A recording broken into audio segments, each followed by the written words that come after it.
those flasks, we grow the cells on these flasks. There are specific cells that we use to grow the virus. And those cells grow, you have to have media for them to grow. So it's a very complex, rich media that we use. That's the pinkish stuff that was in. And this media has to be changed.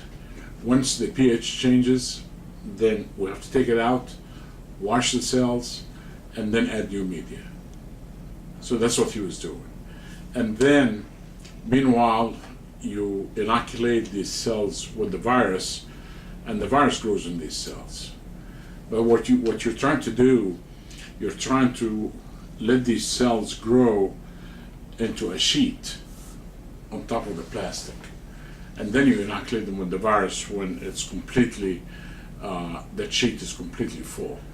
So that's why he was like rocking it back, trying to get a nice cover over all of it. Exactly, to wash these cells. Okay, and But the cells are stuck to the plastic. okay, so the cells will adhere, and then Yeah, what he's dumping off is just liquid waste, essentially, that the cells have used, and they throw out byproducts, and it becomes acidic.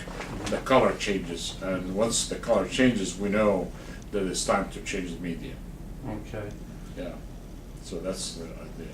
And with that overall work that he was doing, what is that helping you to learn, understand? Well, essentially what we do, like if there is a suspicion that there's a flu outbreak, then we go and take samples from animals and bring these samples to the lab. Some of these samples could be swabs, nasal swabs or rectal swabs, and then we also, it might be serum, blood that we bring in. So we test the blood for antibodies against influenza, and the swabs, we try to grow the virus from these swabs. And again, for the mammalian viruses, we usually grow them in cell culture. But for avian viruses, we usually grow them in embryonated eggs. Do you think there's a chance for further outbreak, or? Yeah, I mean, you never know.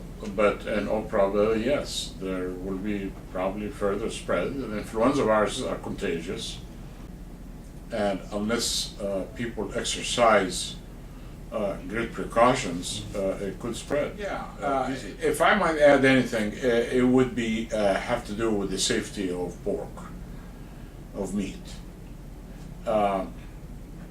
Now, all our swine that go into slaughter are inspected before they're slaughtered and after they're slaughtered. So the chance of getting any of infected swine, into slaughter is essentially not there. So there shouldn't be any fear whatsoever of contracting swine influenza from eating pork or pork products.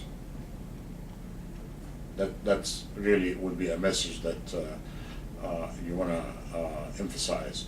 And again, as I said, you want to emphasize all the CDC recommendations that people should worry about, and getting to their physician if they have any respiratory signs or flu or whatever.